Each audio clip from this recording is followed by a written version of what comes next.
All right, here we go. So, welcome to our virtual Justice on the Block Legal Information Clinic. This session, we're going to be talking about Baker Act updates and crisis response team.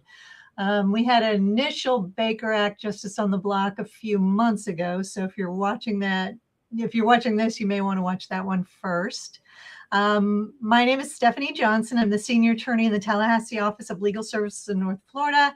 This is Cheryl Sadler, our education advocate with Legal Services in North Florida. And just one little housekeeping note, this video provides legal information and should not be considered legal advice. This video does not create an attorney-client relationship or substitute legal advice that you have been given. You may have defenses that we haven't discussed here, so seeking out an attorney or legal help is always advisable.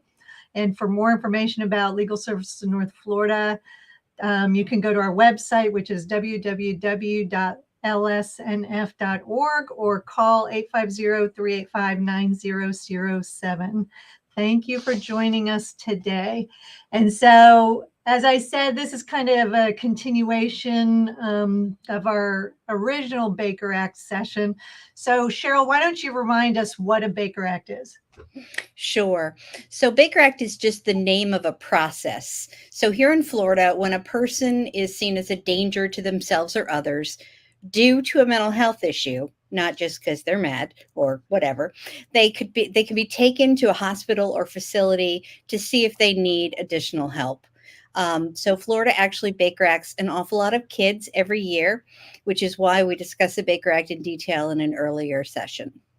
Okay, and so what is the school's role in the Baker Act when the kids are Baker Acted? Well, we don't really think about schools as mental health places, but when a child is is seen as a danger to themselves or others because of a mental health issue, just because they're at school doesn't change anything. So the school can then call authorities to initiate a Baker Act. So even while the school itself can't, do the whole process, they're the ones who call, and typically it's law enforcement that they call to make sure that a child doesn't need additional help. Okay, and when we talked last time, you had mentioned that there were some legislative changes on the horizon related to Baker Acts in schools. Have there been any changes? Yes, this is an issue that's received a lot of attention in the news. And so there's not only legislation from last session, so last spring, but there's legislation that's going through right now. So we may be doing a third update. But so currently, there's a lot of little tiny changes, but there are big changes that people need to know about. And they are really three things. First, schools have to try to contact parents before they start a Baker Act, and that's a big deal. Second, schools have to keep track of and report how many students are Baker Acted from school. And third, and this is what we're going to spend most of our time on today, schools have to contact something called a mobile response team, or MRT, before they start that Baker Act process. Okay, and just to remind folks, so the purpose behind contacting your parents first and contacting this new mobile response team that we're going to talk about is to try to de-escalate the situation so that the child does not have to be Baker Acted. Well, that's true. There's another reason for contacting parents, though, and that is, you have a son. Imagine if you're waiting for your son at the bus stop and he doesn't show up. Yeah. I think you'd probably be upset. So the idea that you could send children to a psychiatric facility to be tested without a parent's knowledge, that was pretty upsetting. And, kids can be Baker Acted when they're tiny, so you get a 5-year-old. So really it's the parent's role in, overseeing the healthcare of their child. Right. And so tell us about these mobile response teams. Is this a new thing? Have they been around? What's their role now? So you're absolutely right. The idea behind an MRT is to diffuse a situation. But so it's really, the whole thing is having more options. So right now we have a one size fits all option, right? And that is, we call law enforcement and they take the kid away to a facility and they do some interviewing and tests. With the mobile response teams, we have another tool to solve what is often called a behavioral health crisis. And hopefully that results in fewer kids being Baker acted. So a mobile response team is a group of professionals, could be 2, could be 3. They can either come in person or they can come, over the computer or the phone to wherever a child is having an issue. They have to be available 24 hours a day, 7 days a week, 365 days a year. So basically whenever and wherever. And they also have to respond within an hour. And I realize that sounds like a long time, but when you consider that they're not physically in every county, so they could be an hour's drive away from Holmes County, for instance, in the Panhandle. So these are people who are trained in crisis intervention, and they also have to have access to other licensed mental health professionals. So, for example, if a kid has a meltdown at school, the school was supposed to call the MRT, and the MRT then talks to the child to try to calm him down. So we've actually had MRTs in a few places in Florida for a while, but after Marjory Stoneman Douglas and the shooting in 2018, the whole idea of kids not having access to mental health has become a much more prominent issue. And so since this 2018 shooting, there are now 40 teams, and they're available everywhere in Florida. Okay. And what would be a behavioral health crisis that would trigger this mobile response team? I know, I really hate that phrase, but they use it a lot. So it's really any situation where a person's behavior puts them at risk. And so you can be at risk of hurting yourself, you can be at risk of hurting someone else, or you just are not able to care for yourself and function. So let's think about a classroom, for instance. So if a kid is having a screaming tantrum, they're clearly not in a learning mode, right? So they can't function as they're supposed to in that classroom. So a behavioral health crisis could be caused by stress, could be caused by conflict, exposure to trauma, violence, all sorts of things. And it can be linked to mental health, but it doesn't have to be. So the MRT is there regardless of why there's a problem. And, to some extent, they're also capable of assessing to see if this is a mental health issue or really, something else. And what does de-escalation look like? Well, actually, let me tell you a couple of things just to watch for, because, behavioral health crisis, what does that look like? So if you're worried about this in your child, you might watch to see if a child or youth can't complete normal daily tasks. Can they get dressed, brush their teeth, take a bath, dress them, all of that, sort of normal morning behavior. Are they saying or hinting that they want to die or kill themselves? That's a big one. Are they withdrawing from friends and social situations? So, for example, some kids will write goodbye notes, or will close off their Facebook page. Are they suddenly impulsive or really reckless? They just devil may care. It doesn't matter because I'm going to die anyway. Or are they having really big mood shifts? Their sleeping pattern is totally upset. They're eating a lot more or not as much. So those are some pretty big warning signs of potential issues, potential problems. So in de-escalation, which is another big fancy word, all that means is calm things down. So when you escalate, so when you think about an escalator, right, things go up, they get more intense. When you de-escalate, you're kind of going down that escalator. And so here's the deal. When someone is in crisis, they are just out of control, right? They're overwhelmed. Everyone has methods that they use to handle things when things go wrong, right? You might be in traffic and someone cuts you off and you might hit the steering wheel, or you might yell, and then you're fine. You might, growl a little, but you're fine. But when you're in crisis, those things aren't working. Your normal systems that keep you kind of going along are just off the rails. So de-escalation is when you help the person who's having the crisis try to feel like they're back in control. The MRT is going to talk to the person, understand what's happening, and try to redirect. And so schools, and this is really important, schools are required to do de-escalation before they try to Baker Act a kid. And that's important because, when you Baker Act, it's really intended to solve a crisis, right? And if you can de-escalate a situation so that the kid is calm and you can, develop a plan together or discuss what's going on, that's not a crisis anymore.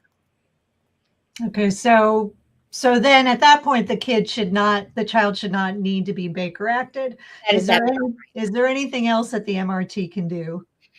Well, so there's some interplay between what the MRT can do and privacy. So an MRT can assess a person to see if they need to be Baker acted. They can develop a crisis plan, which is basically what do we do if this happens again?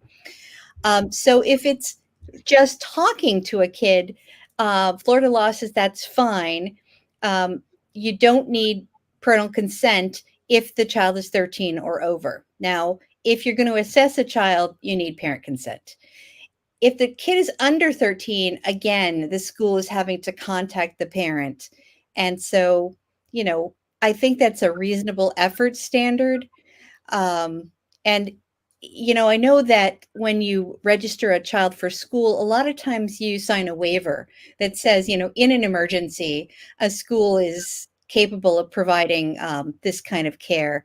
So I think, that there are ways that these folks can address an emergency, even if they can't necessarily reach a parent because the parent's at work or just, out of contact.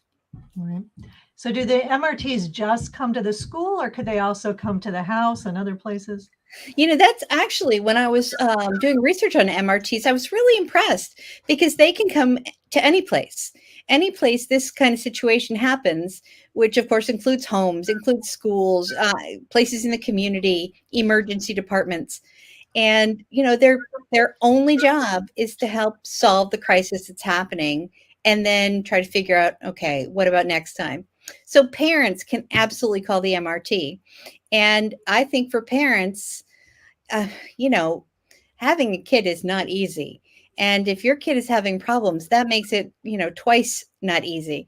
And so this is really a great resource for parents to know about because it's free. And obviously, I said it's available 24/7. And so we have got a map of Florida with this, and that's actually one of the weak points to me about the MRT system is that it depends on where you are, what number you need to call. So it's not like 911.